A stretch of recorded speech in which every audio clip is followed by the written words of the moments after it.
bienvenue à toutes et à tous, je suis Marius, j'espère que vous allez bien. Bramble the Mountain King, Bramble le roi de la montagne en français, est un jeu qui suit un jeune garçon du nom de Olé qui, un soir, part retrouver sa sœur qui a filé. Mais inévitablement, la balade ne se déroule pas comme prévu. En effet, Olé doit traverser la forêt pour trouver la trace de sa sœur Lilimour, et sa route croise celle d'une grande partie du bestiaire du folklore scandinave. Si tout cela, au départ, est plutôt bon enfant, des moments accompagnés de joyeux lutins par exemple, les choses deviennent progressivement de plus en plus sombres avec l'arrivée de créatures bien moins amicales. Ne vous fiez donc pas aux sous-bois enchanteurs qui sont traversés au début de l'aventure, non. Il vous faut traverser des grottes lugubres, des charniers putrides, des scènes de suicide et autres cadavres. Bref, certaines scènes pourraient vous déranger selon votre sensibilité.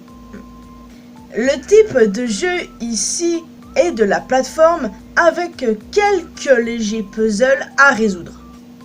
Trouver des objets cachés dans le décor, pousser une caisse pour atteindre une zone à hauteur, traverser l'obscurité avec une faible lumière, se cacher d'une créature hostile ou encore un peu d'infiltration.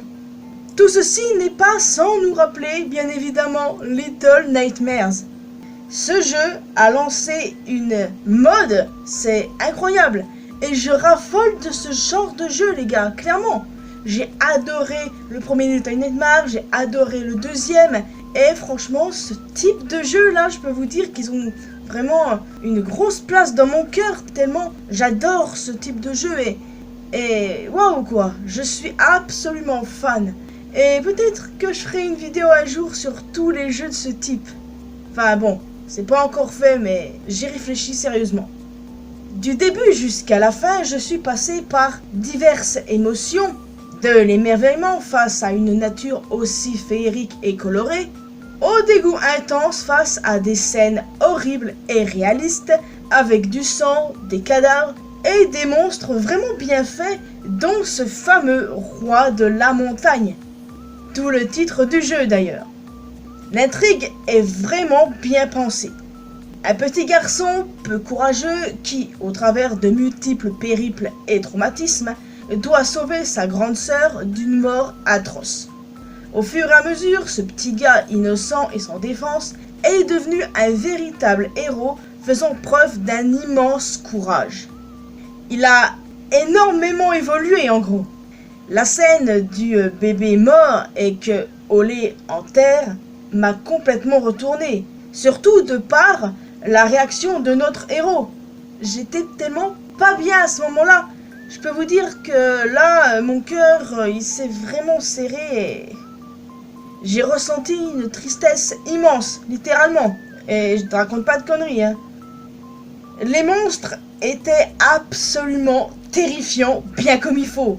Que ce soit les trolls, dont le boucher, bien évidemment, qui est absolument dégueulasse, Naken, le violoniste super creepy, la Kar Aksan, je ne sais pas comment prononcer son nom, mais personnellement j'adore son design, la femme de la forêt, la Skog Sra, je ne sais pas encore si je le prononce bien, je suis désolé, ou encore Pesta, la vieille femme au râteau, absolument effrayante.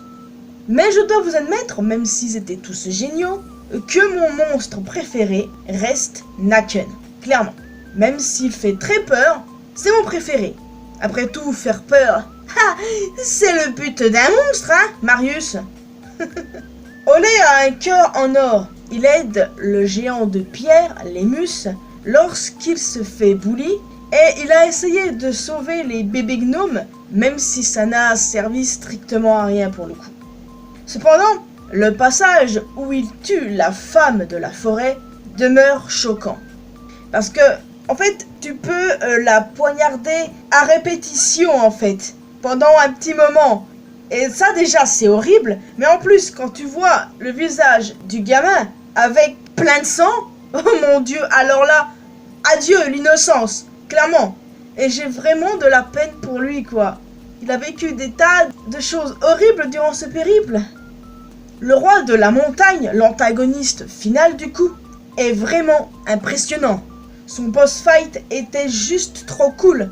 Et la musique, s'il vous plaît, la musique.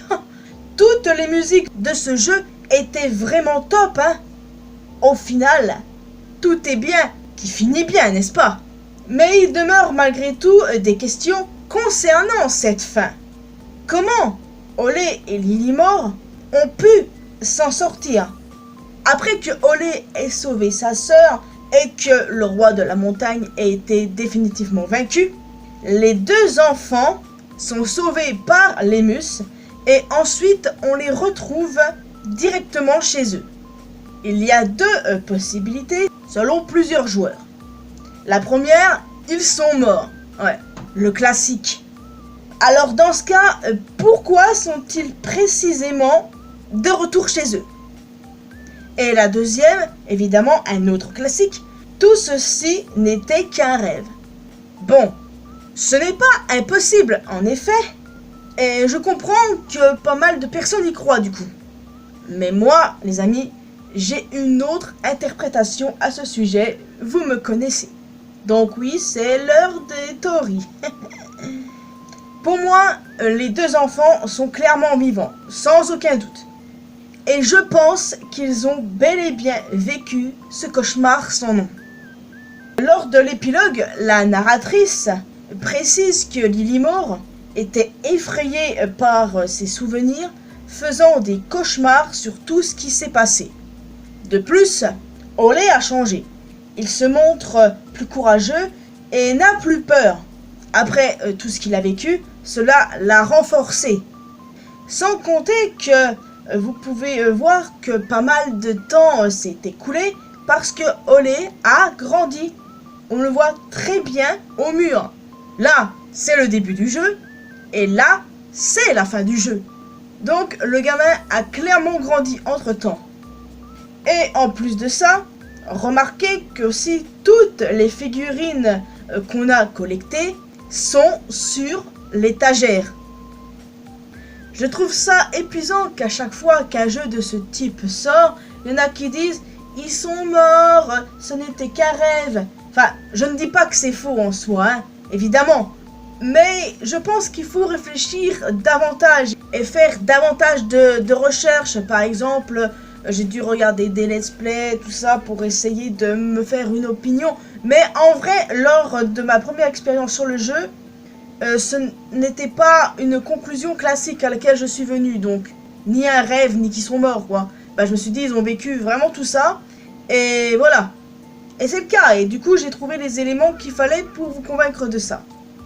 Pour moi, tout ce que ces pauvres gamins ont vécu était simplement réel. D'ailleurs, autre chose, je suis même certaine en fait, que Tuva est la sorcière qui a piégé le roi. J'ignore pourquoi, mais ce personnage n'est pas là pour rien et je pense qu'elle est liée à ça. Pour moi, ça fait totalement sens en plus, clairement. Ce jeu est un pur chef-d'œuvre, une masterclass comme on dit. L'ambiance était crépie et angoissante, bien comme il faut, comme j'aime. C'était top. Il était absolument incroyable, que ce soit la beauté même du jeu, le scénario, le gameplay, l'ambiance, les musiques, la narratrice, l'horreur, les personnages. Bref, tout était parfait les amis. Je lui mets clairement un 10 sur 10 là. Il me faut impérativement une suite. Les gars, il faut absolument une suite. Plus personne ne parle de ce jeu actuellement, c'est dommage. Pourtant, il était super et il mérite totalement une suite. Si vous saviez le nombre de jeux qui méritaient une suite et qui n'en ont jamais eu. Enfin, qu'avez-vous pensé de ce jeu, les amis? Est-ce que vous l'avez aimé autant que moi? Qui est votre monstre préféré? Est-ce que vous avez aussi des théories? Est-ce que pour vous tout ceci n'était qu'un rêve? Est-ce que les gamins sont morts? Ou bien ils ont bel et bien vécu cette sordide aventure, comme je le pense? J'ai hâte de connaître votre avis là-dessus. Et bien entendu, n'hésitez pas à me dire si vous voulez une suite ou non. Donc voilà, franchement une superbe expérience, ça m'a fait passer par des tas et des tas d'émotions différentes au fil du gameplay. Franchement, ils ont fait fort. Et puis, le folklore scandinave. Les amis, j'adore tout ce qui est folklore et tout. Et là, franchement, on a été servi avec ce jeu, que ce soit au niveau des trolls, de tous les monstres possibles qu'on puisse voir.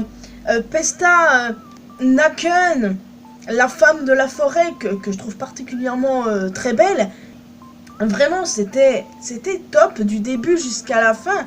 Tu passes par diverses émotions et c'est ça qu'on veut. C'est ça qu'on veut, qu'un jeu nous fasse ressentir toutes sortes de sensations, toutes sortes de sentiments. Je trouve ça vraiment super, personnellement. Et waouh, quoi. Si vous avez joué au jeu ou que vous avez regardé des let's play dessus, je pense que vous voyez ce que je veux dire. Mais à mon avis, je pense qu'il est mieux de jouer soi-même. Parce que, en fait, tu te transportes littéralement dedans. Tu es émerveillé avec le gamin, tu as peur avec le gamin. Il y a vraiment quelque chose de spécial dans ce jeu et il est 100% réussi, là, les amis. Je vois pas ce que je pourrais dire d'autre que ça, tellement qu'il était réussi. Donc voilà les amis, je vous laisse ici. J'espère que vous avez apprécié cette vidéo. Bien évidemment, j'attends vos retours aux commentaires sur ce jeu. Si vous l'avez aimé autant que moi, vos théories évidemment. Si vous voulez une suite, évidemment, quel est votre monstre préféré. Je pense que la plupart d'entre vous vont me répondre Naken. À mon avis, Naken est clairement le plus populaire avec la femme de la forêt, donc j'attends d'avoir vos avis. Vous pouvez aussi laisser un petit pouce bleu, ça fait toujours plaisir. Évidemment, vous pouvez me retrouver sur mes réseaux sociaux, les liens sont dans la description, comme toujours. Et surtout, le plus important, abonnez-vous à cette chaîne, ainsi qu'à ma chaîne secondaire, pour qu'on puisse se retrouver dans une prochaine vidéo. Et franchement, bravo aux développeurs, vous avez vraiment géré ça. Bye bye.